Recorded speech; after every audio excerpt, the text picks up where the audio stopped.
You are listening to KC Sports Network, proudly presented by Emprise Bank, your partner in possible.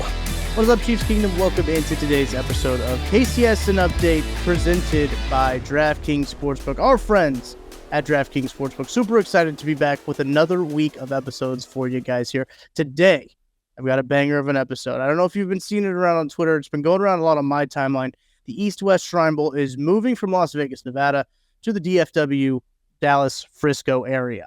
They're going to be working out at the Star. Great, phenomenal facility. So I had to get the director of the East-West Shrine Bowl, Eric Galko, on today's podcast to talk about that move and also, you know, all of the Shrine Bowl players that they have now on the Kansas City Chiefs and kind of what he saw from them early on, and share some great stories about Isaiah Pacheco and Nico Romeo.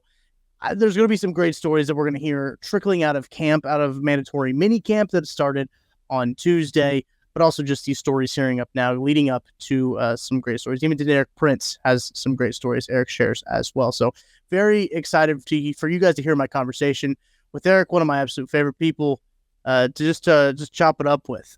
So one of my favorite guys there, but I appreciate him taking some time out of a big announcement day. Honestly, a big announcement for the East-West Shrine Bowl, moving from Vegas to Dallas and having a new location for here on out. So very excited for that conversation. But first, if you don't know, make sure go check out the description of this podcast. You can see a link to our page where you can go sign up for the KCSN Golf Tournament.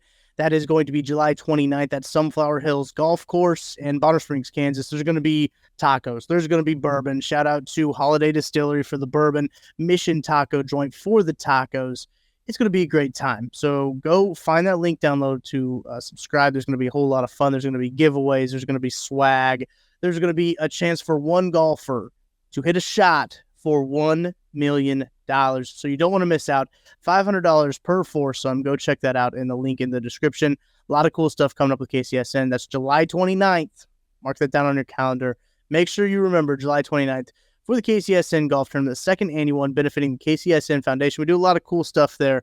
The My First Game campaign is one of the coolest things we do with the Boys and Girls Club of Kansas City.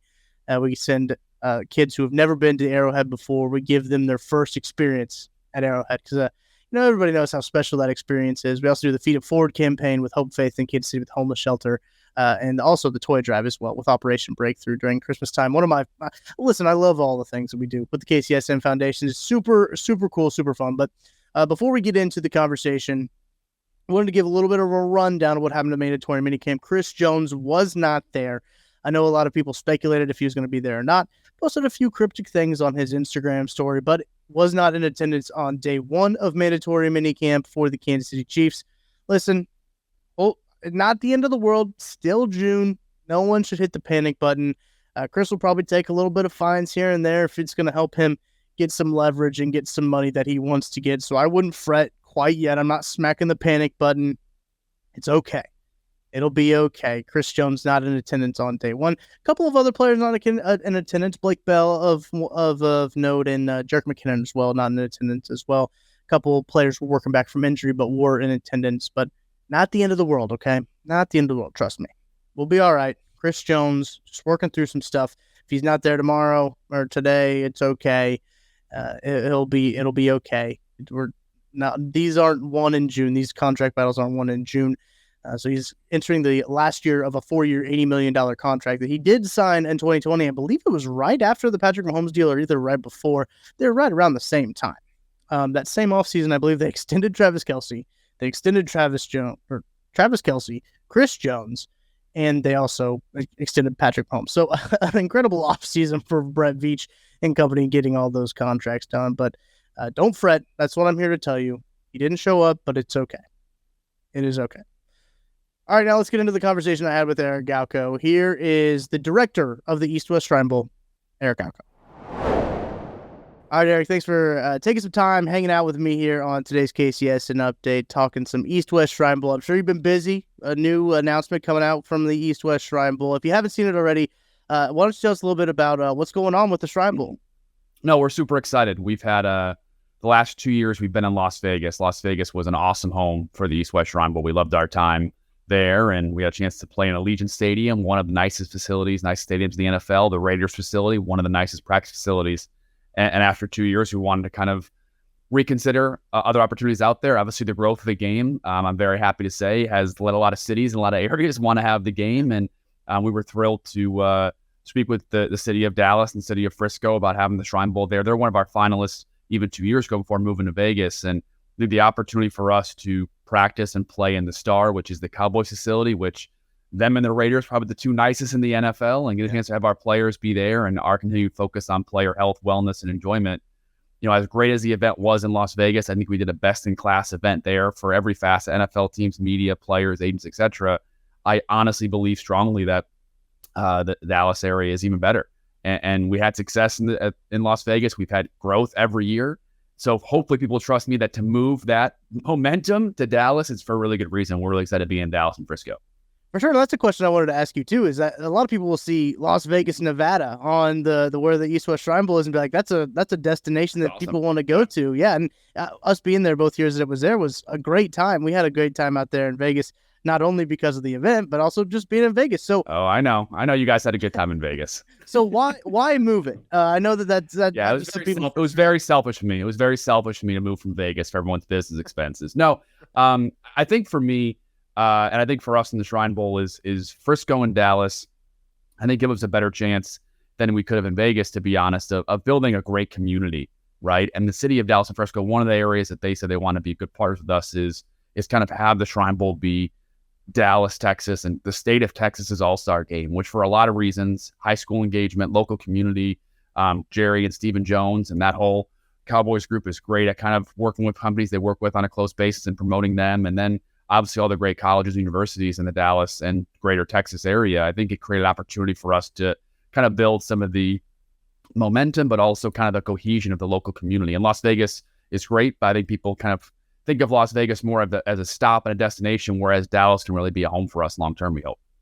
You talk about that Star facility that they have in Frisco, and I've heard many great things about the Star. Hopefully we'll obviously get to see it soon up in Frisco. But what was something about just that location? You kind of talked about Dallas already, kind of as trying to grow that community there. But what about the facilities there? Because you talked about the Raiders having state-of-the-art facilities. They had just opened that practice facility, a facility that is ahead of its time. It seems very futuristic when you walk into the Allegiant Stadium. You're like, wow, it's crazy. What about the facilities you think will help draw players in there? Yeah, I mean, I think, first, I think what I've learned about this job, which I'm very thankful for, is players talk. And I focus a lot of my time on making sure players enjoy themselves, feel rested and recovered while they're there, feel healthy when they leave. And one of the areas to do that, we have many areas we do that, but one of the big areas is playing on an NFL facility, NFL surface. And we're the only all-star game in an NFL facility, and not only just in any facility. Again, Dallas and Las Vegas probably considered the two best facilities in the entire NFL. So I think we're able to kind of be there every day for practice and the game. It's a facility that's easy to get to for everyone who's coming in from all across the country. You'll have plenty of opportunities to kind of be there. And the area around the Star is restaurants, things to do, etc. too. Our hotel is 3.5 minutes away. I'm getting in shape, Tucker. I may start running to and from practice to the hotel to kind of show people how close it is. So it's that close and that tight of a facility. I think for us, making the event even more compact, but also in a great area, great community. And again, the facility, our players are going to practice where Dak Prescott, CeeDee Lamb practice. So if it's good enough for the billion-dollar Dallas Cowboys, multi-billion-dollar Dallas Cowboys, and their $20, $30, $40 million a year players to practice every day on there, it's going to be certainly good enough for our players to be at their best all week long. You talk about the Jones family as well, kind of pioneer. Yeah, well known. Yeah. A big family, you could say. They've made it a destination not only for people like as yourself for all-star games, for athletes getting there and training, but you mentioned there's restaurants, there's hotels. It's like a whole destination to go and you'll have plenty of fun, Tucker. You'll have plenty of fun when you're down there. I promise. It's not going to be left out. We'll find you a casino if that's what you need to. Yeah. But the benefit is that it's able to really build. People are going to feel between practice, between events. Everyone who comes down there, hopefully, every major media organization comes down, fans, agents, etc. too, will come down there. And it's going to be, I think, because everything's so close together, it's going to be so low stress. Hey, practice is done. We got 2 hours. We can go to any restaurant within 3-minute walk and be happy and be able to go to the hotel afterwards and shower and change and get ready to go. It's going to be, I think, really low stress for everybody involved too, which is really important, not just for our players, which is my main focus, but everyone involved, because the more focused you are, the more relaxed you are, the more the content's going to be great, the opportunities going to be great too, the interviews are going to be great, and so on and so forth too. So along with the players, which I never shy away from, players are number one in my book, even over NFL teams in terms of their enjoyment. But I think we've done hopefully a good job allowing media to get great access to players and great interview time too, and we'll make that even better this year with our facilities. And we can speak to that firsthand too at KC Sports Network. We had some interviews with some players the Chiefs have drafted, which Eric and I will talk about here in a little bit. But yeah, Eric, the real reason that I got you down on this podcast was to make sure that you knew that I needed places to go. Right. Yeah. I needed to be entertained. 100%. So, okay, good. Yeah. I'm glad I got that question answered.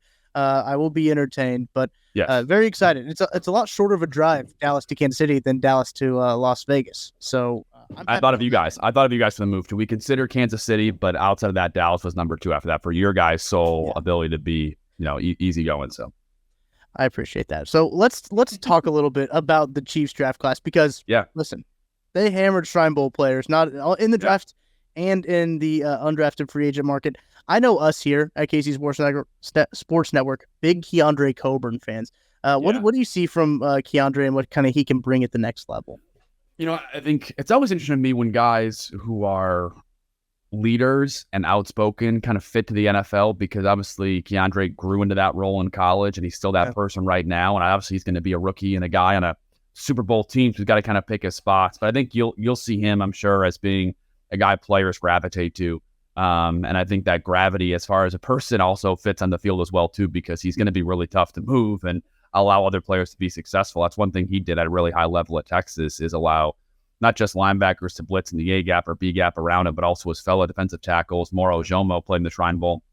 Guys like him, and Texas has 2 more guys this year at D tackle as well that he was setting up for success a year ago. So I think that's where he's really focused, is setting guys up. And I think he's a big guy, and his focus is going to be on containing a gap, winning consistently, having a high motor. But he's a guy that can finish in the backfield too. And I think that's one area I hope he's going to work on over the course of his rookie year into year 2, because when you're that big, just taking up space and having a good motor is enough. But I think the Chiefs probably know too that, hey, if they can get him a little bit better as a pass rusher, he's already there in college. The NFL level is a different story with the kind of mobile quarterbacks he's going to go against. Even guys like Justin Herbert are hard to bring down in space. But if he could add that one area to his repertoire, which is also what guys like Jordan Davis of the Eagles, the first-round pick, is also working on. When guys that big can finish in the backfield, that's when that next step will happen too. So I think he'll have every chance to be a long-term starter in Kansas City at that nose tackle spot. I know, speaking for us personally, we were a little surprised to see him fall all the way to the 6th round. Eric, I don't know about your thoughts too, on that. Yeah. I nose tackles are becoming a position where not every team needs and values in that way. It's different a little bit to kicker, but similar to kicker. If you don't need a kicker, they're off your board. If you don't need a nose tackle that year, you don't really have 2 of those guys on your roster for too long, right? So that's kind of where it happens. We saw a guy 2 years ago, Marquand McCall, who had been a day 3 pick, and he went undrafted just because, hey, the 4 teams in nose tackles took their guys, and he was the odd man out. I think for Keandre, he could have went 3rd round, he could have 6th round. I knew it was going to be a crazy day, and I think thankful for him, he had just had the birth of his child as well for thereafter. Mm-hmm. So he was thankfully like, hey, he was lucky on the right things, and just being drafted alone, I was happy for him too. Yeah, very excited for him. Very excited to see what he can do, especially at a position where Chiefs need a little bit of help at in the interior defensive line. They just had Derek Nottie re-sign, but only a 1-year deal. So hopefully this is a building block piece for the future. I'm sure it will be a building block piece for the future. But that's not the only guy, even on the defensive line, that the Chiefs chipped into the Shrine Bowl hole, you could say. B.J. Thompson, one guy that when we were there and we were watching practice, he jumped off in the field. Just his athleticism, the spin move he did. I think it's been tweeted out so many times by us at KC Sports Network, and just the Shrine Bowl, I believe, tweeted it out as well. You yourself. What did you see from B.J. Thompson, like a guy from Stephen F. Austin? I know a lot of people aren't watching Stephen F. Austin football on Sunday. I know he played at Baylor for a little bit, but what did you see in him to make him reach out and invite to him? No, he's a guy that was on our Shrine Bowl 1000 in our preseason watch list, and he's a guy that we watched week 0, I think, against Austin Peay. So he's been on our radar for sure all season and before then too. And part of it's because we knew his background, his pedigree, but also we knew the athletic ability and we saw the production, and those kind of guys are just hard to find. I joke sometimes scouting is difficult to get right. sometimes it's pretty easy to kind of not screw up too much. It's like, hey, that guy is tall, long, productive, and has freaky athleticism. I don't know where he's going to get drafted, but he's going to go somewhere. I think that's what B.J. Thompson was. But I think the most impressive thing that hopefully Chiefs fans can appreciate, something NFL scouts and myself always look for, is can he get better? And B.J.'s a guy that added about 50 pounds between the start of his senior year and now being in Chiefs camp. And he hasn't lost athletic ability.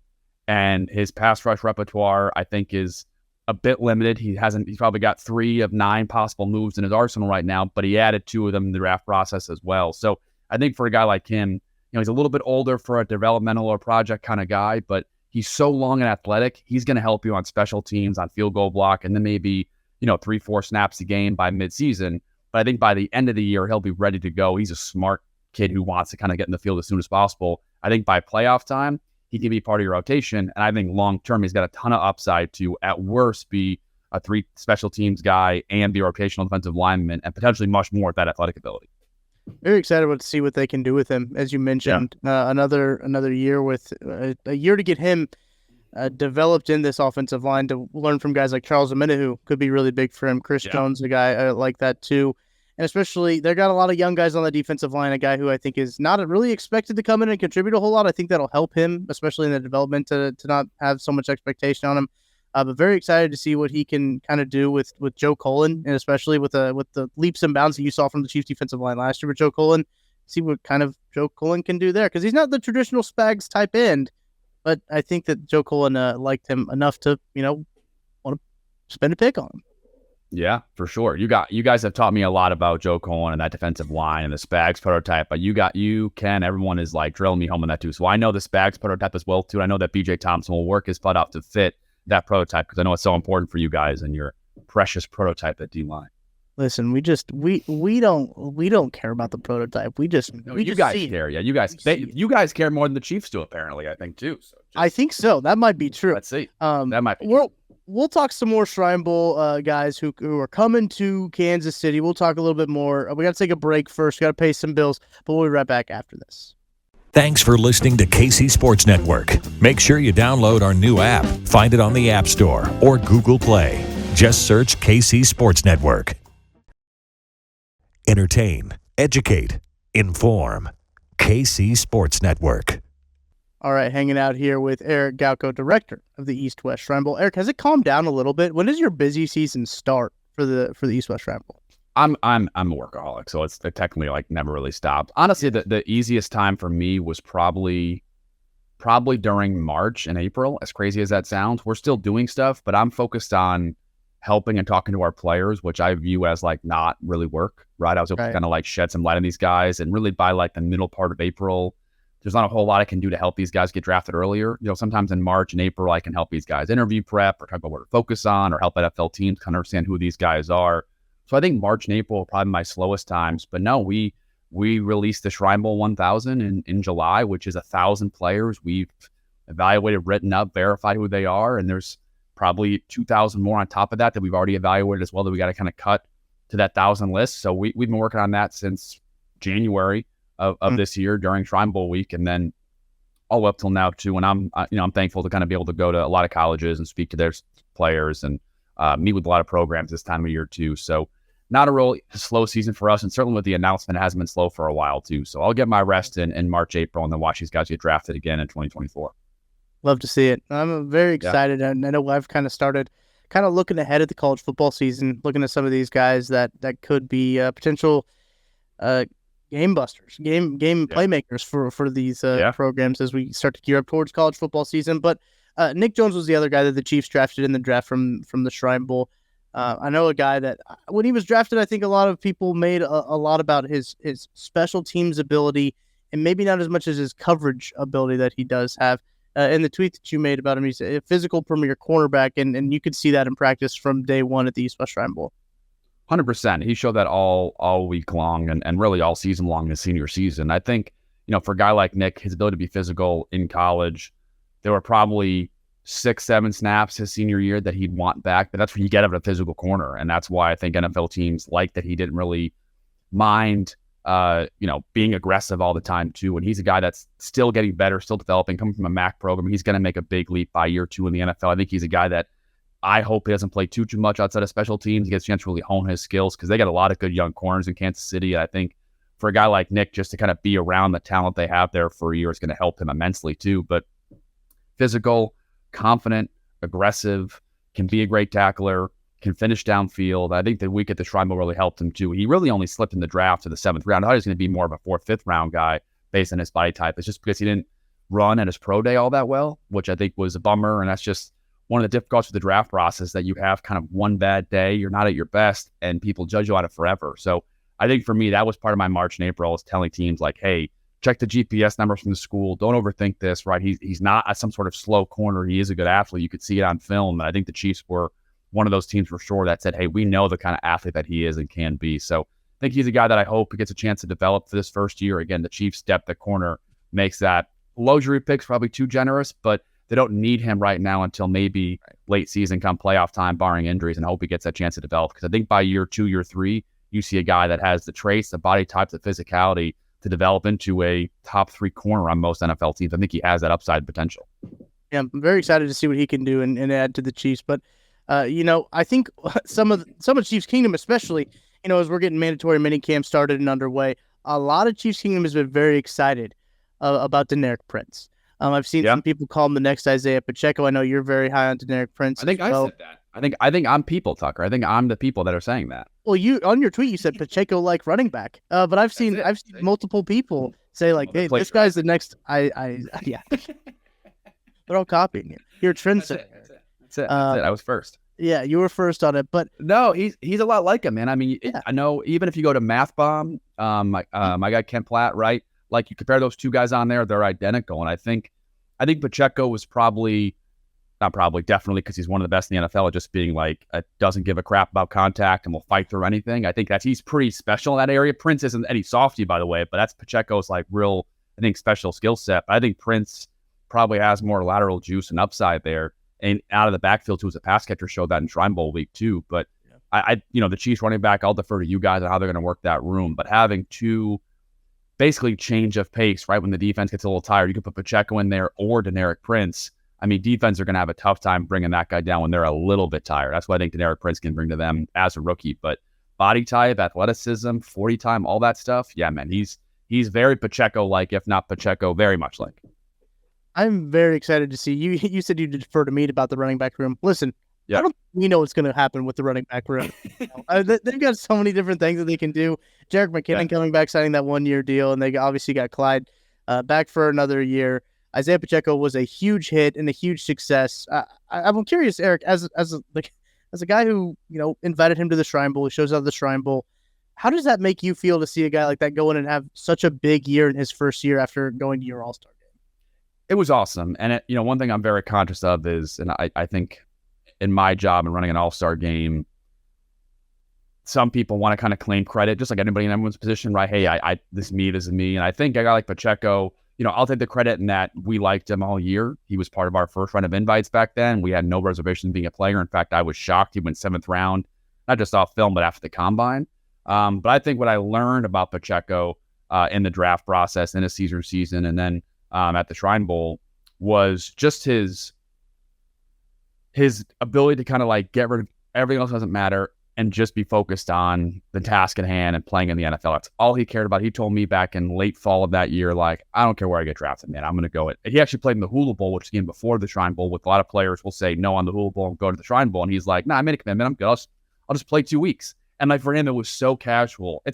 He's different than like Jokic, who just won the NBA title, but very similar in the sense like, I know the job at hand. I'm just going to do this job. And then when we finish, we win a championship. I think that's where Isaiah's mentality really is. So I hope he doesn't change. I hope he's that same guy the rest of his career, because he's a guy that, even me not being an athlete, I'm just like, yeah, just do your job and it's all going to work out. That's what's going to happen. That's why I think Pacheco is too. So seeing him and knowing him as a person for that, 2-3 month period, we had a chance to spend a lot of time together before and then during the Shrine Bowl week. He and Brock Purdy, a couple guys, in hindsight, I've learned that's the kind of person that you guys want and anybody wants to invest in as a player. Brock Purdy, Isaiah Pacheco, they're different people, but I learned like next time I see the next Pacheco, I'm not going to be even at all pessimistic, just like I wasn't with Isaiah.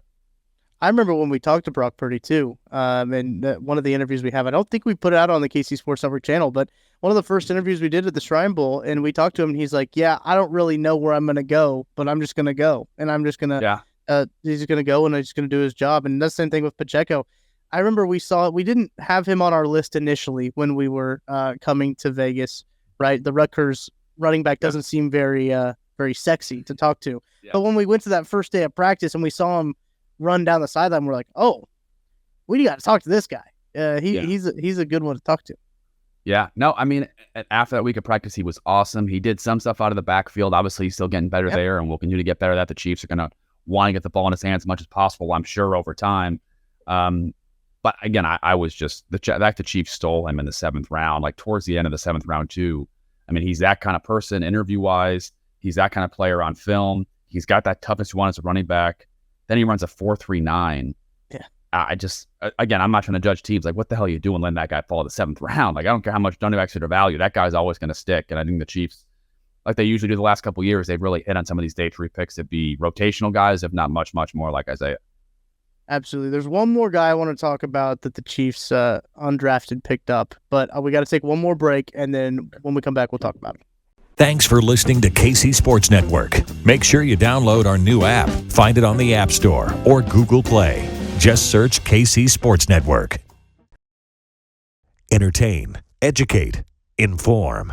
KC Sports Network. Hanging out with Eric Galko here, director of the East-West Shrine Bowl. Recently moved to Dallas. Are you calling it Dallas? Are you calling it Frisco? What's the exact area? It's Frisco. I mean, if you put Dallas in your GPS, you're going to get the wrong place. So it is Frisco, but the city of Dallas and Frisco are both kind of our partners on this. Right. It's Frisco. Okay. Wasn't sure what exactly that Frisco. There you go. Shameless plug. For the DFW area. Very big fan of that. We just cast a wide net. Yeah, cast a wide net. Regions. Yeah, I enjoyed it the couple times I've been down there. I went to the TCU K-State Big 12 Championship. Yeah, good game. It was a very good game to be in attendance of. Really had a fun time. But I want to talk about Truman Jones. Okay. I don't know if I got one more guy. After Truman Jones I want to talk about too. But we'll do Truman first. Okay, let's do Truman Jones first. What you talk about a guy, a Harvard edge, a guy coming out of Harvard. Again, not a lot of people are watching Harvard football on Saturdays. I don't know if you can watch Harvard football on the public on Saturdays, but what was it about Truman Jones that stuck out? Truman Jones, we had 15 players that were not invited to the NFL Combine that were drafted, which I'm very proud of. One being BJ, right? So that hopefully is a sign that our staff, and I give all credit to our staff there, they did an awesome job, and a lot of our area scouts who some will be in the NFL this year and moving forward had a lot of conviction. But I'm taking Truman Jones because I live in Boston. I went to Harvard practices, and I went to the Harvard-Princeton game to go focus on the UDFAs receiver from Princeton. But I'm, being a good scout, trying to be a good scout, not just going there for one guy. So I took my notes, and I go over, I guess it had to be October at this point, early October. And I walk over to the Harvard sideline to do some body type stuff. And I had this Jones number, and I forget what number he was. And I'm like, who the hell is this Greek god of a person? And I obviously all right, I'm going to watch him, and I'm watching UDFAs, and obviously receivers that, the Princeton offense doing a lot of stuff. So it's not all pass and ball too. I end up watching pretty much everyone at Truman Jones' snaps. And between seeing that body type, and when a guy's that big, you're thinking all right, small school guy, great body type, plays like Jane, probably a bit stiff. And that's not Truman. Truman's not stiff at all. He is very physical. And I was able to sit, and Harvard's press is a long story. Sorry, Tucker. And Harvard's press box is open. It's just I'm here, and then I'm at a wooden seat. I'm eating a bag of chips they gave me. No offense, Harvard. And then I got the Harvard defensive coordinator behind me, and I can hear him, and he's just yelling. He's in the booth yelling down the phone. He's like, "Oh, can I curse? Oh shit! It's whatever." And he's panicking a little bit, being "How are we going to stop this Princeton offense and all these things?" And every other play, he's just "Make a play, Truman. Make a play, Truman. All right, nice job, Truman." And Truman's a guy that's their pass rusher. He's stopping the mobile quarterback.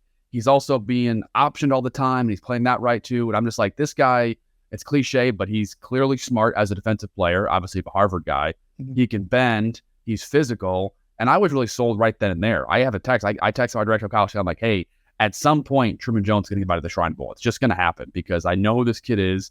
I think you play in the NFL, and I don't care if every NFL scout doesn't like him.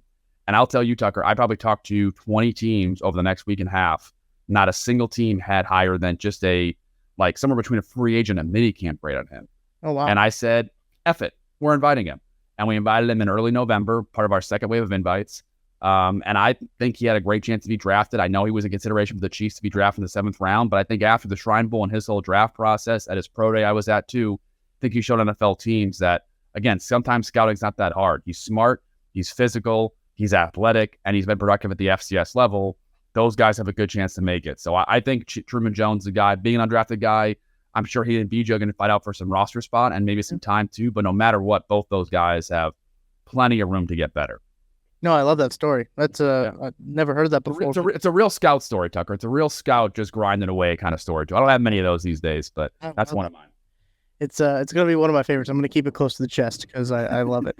But no, I think it's very exciting, obviously, with the draft and everything. People are very excited in Kansas City, especially with mandatory mini camp starting, and Chris Jones not holding out. But I want to get to your last guy. One more guy. I want to forget too. The one guy, Nico Remigio. Yes. The M is silent, not Remigio. People are going to say Remigio the whole time until he's a star. But he is a guy that unfortunately got hurt in training about 3 days before coming to the Shrine Bowl. He's able to interview with every NFL team, came down there for the weekend. Again, thought he had a great chance to be drafted. I won't give you the whole long story, but he's a guy that the head coach, Jeff Tedford, advocated for. We're talking about all the guys. Fresno State had Jake Hayner and Jalen Cropper-Moreno and Jordan, a lot of guys, but he was like, don't forget about Nico. And honestly, Coach Tedford was one of the big reasons why we decided to pull the trigger towards the end, kind of deciding on our last receiver spot when it was in late November. And Nico's a guy that, character-wise, like, aggressively checks a box. Like, he's going to work his absolute ass off no matter what. But I say that because I've heard people in Kansas City on the team side how well he's done. And he was one of those guys, I tell the story every year, and the last 2 years at least, within 3 days of rookie minicamp 2 years ago, I got a call from the Niners, someone there building, hey, Brock Purdy's might start for us one day. I got a same call that same year from the Chiefs being like, this Pacheco guy might stick. This is like 3rd, 4th day of minicamp. I'm telling you, I got a similar type call about Nico Remigio being like, this guy's going to probably make our roster and play this year. So I'm not trying to get you too excited, Chiefs fans, but I think they feel they really found a guy in Nico. And even if he's practice squad week 1, week 2, again, I'm telling you, they may found a guy. And I know they found a guy because he can return. He could be a jet sweep guy. He's a good route runner who's built like a running back, perfect for returning, perfect for slot stuff, perfect for playing outside receiver in some situational routes, jet sweeps, jet motions, all that stuff. I bet they use Nico Remigio at some point during his rookie season. So it's very exciting. I'm glad that another great story about getting calls. I first saw Nico Remigio. I'm just kidding. dropping. I'm getting calls here, getting calls there. Not a big deal. But no, mandatory minicamp underway. I'm sure we'll get to hear the slow leaks of information before training camp get here. Eric, last thing I want to get your thoughts on Chris Jones not showing up to the first day of mandatory minicamp. Some Chiefs fans are a little worried about it. I know he's in the last year of a deal he signed back in 2020. Obviously a man that wants to get paid. What are your thoughts on him just not showing up to day one? It's either it's going around. A couple guys are for context or not too. Maybe it's just a move too. But I think the Chiefs are in a tough spot, right? Because they want to be able to not only short term but long term be able to afford all the great young players they've had. And obviously Pat's contract makes it very easy to do that in the short term, right? One thing about Pat's contract is you can kind of restructure and create so much cap space, but they probably can only use that card 2 times in the next 3-4 years, right? Or else your cap is going to be too high. So I want to be selective on that, and I understand that piece as well too. And this is what happened, man. I think Chris wants a new contract. That's probably pretty clear, and wants to kind of be there for the long haul and finish his career there. But I've been on over the cap, and I've talked to other cap people in the NFL, and they're like, hey, it's gonna have to give at some point. The Eagles lost Chauncey Gardner-Johnson and a couple other guys this offseason, and I think the Chiefs are gonna have to find a way to keep Chris a part of their defensive line. He's too important. But hey, you mentioned earlier, man, they've already invested 2 draft picks and 1 undrafted free agent spot for a guy they paid some guaranteed money to in the draft on the defensive line too. So I think they're thinking the same thing we are, which is the Chris Jones era in Kansas City may not be here for 5 years, and hopefully here for at least a couple more years for sure. Absolutely. That is Eric Galko, director of the East-West Shrine Bowl. You can follow him on Twitter at Eric Galko. Moving to Frisco. We gotta get me a cowboy hat. We gotta get me cowboy boots. I gotta go full out. I've got no KCSN apparel, so I got to get at least like 3 KCSS things first before you getting anything, Tucker. I don't want to hear it.